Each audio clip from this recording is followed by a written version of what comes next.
Welcome to The Exchange. I'm Guy Schoen, bringing you the biggest news and interviews from all around the business world. Coming up on the show, robots are revolutionising the world of work, spreading to every major industry. We hear from the companies benefiting by embracing the disruption. And as more money is poured into automation, will the rise of robots create new job opportunities or put millions out of work for good? Machine automation has been rising rapidly since the 1960s, and artificial intelligence has increased the ways that robotics can enhance our lives. Well, in recent years, even the most typically human interactions are being mechanised. Take going to a restaurant, for example. Robots are now being used as waiters and cleaning staff. But there's one restaurant in Paris that's using a different recipe for automation. Here's Cyril Feneres. Hello, Guy. Since the COVID crisis, the hotel and restaurant industry has been experiencing an unprecedented global employment crisis. In France, it has lost nearly 10% of its workers. So could robots be a solution to this shortage? Let's see what this scenario looks like here in Paris.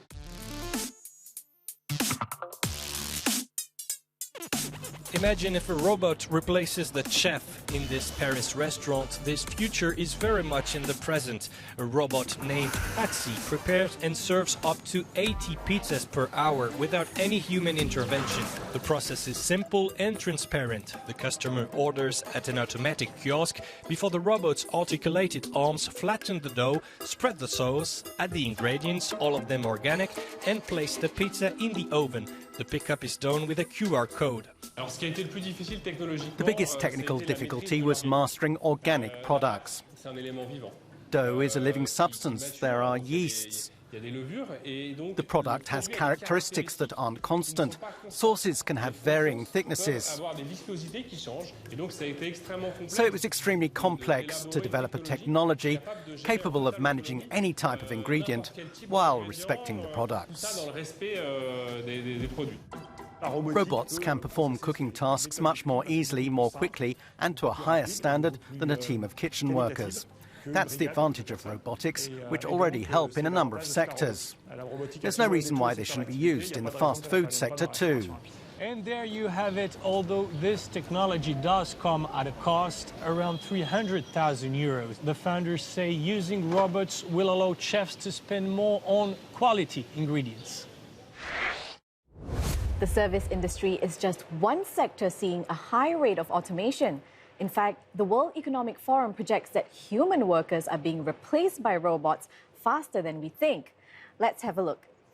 At the current pace, up to 85 million jobs could be displaced by 2025.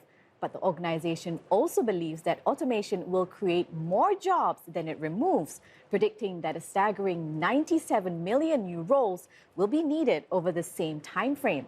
And as companies race to stay ahead, global spending on robotics is set to hit $242 billion as soon as next year.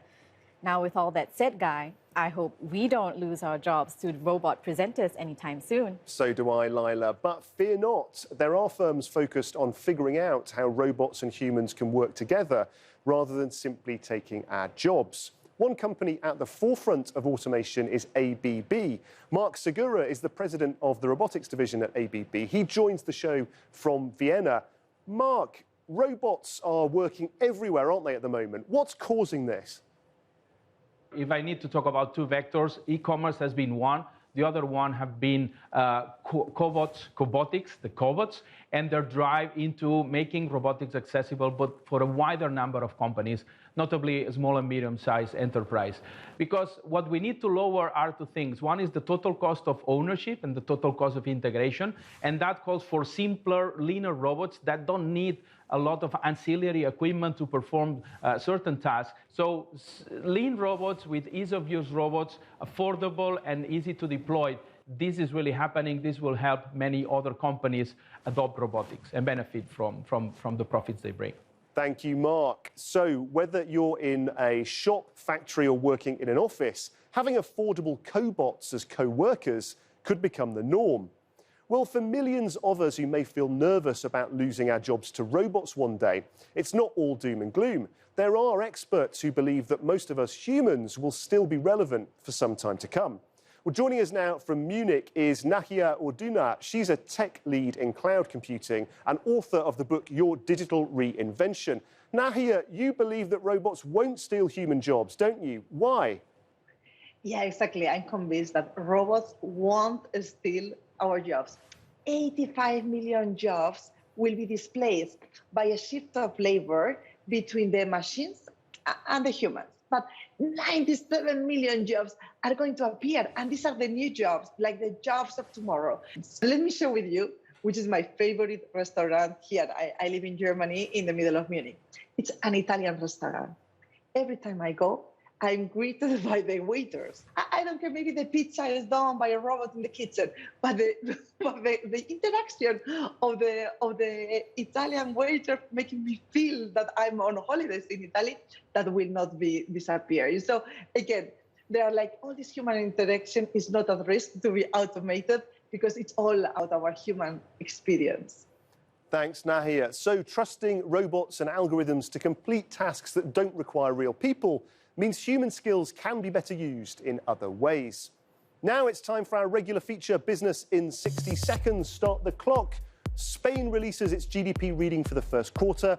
Economic activity slowed in the first half of 2022 due to rising inflation and supply chain bottlenecks. But GDP growth is projected to remain high at 5.5% for the year, and tourism income isn't expected to reach pre-pandemic levels until at least 2023. France is out with its gauge of business confidence for the month of May. The re-election of President Emmanuel Macron in April bodes well for the country's business climate. Macron will seek to continue pushing for pro-business friendly domestic reforms. And FedEx reports its earnings for the fourth quarter. In April, the logistics giant began increasing its fuel surcharges on customers for both its ground and air operations to keep up with rising oil prices. It's also the company's first earnings report under the leadership of a new CEO and president. 5 seconds to go, a robot-beating score. So, the fear of robots taking our jobs remains real and understandable, but the advance of smarter and cheaper cobots might boost the global jobs market rather than damage it. So whether it's serving pizza, managing projects or packing our bags, the age of the robot co-worker could be coming to an industry near you very soon. Well, that's all we have time for on this edition of the show. Thanks for watching. Please do check out euronews.com for all your latest business news, and join us again next time on The Exchange.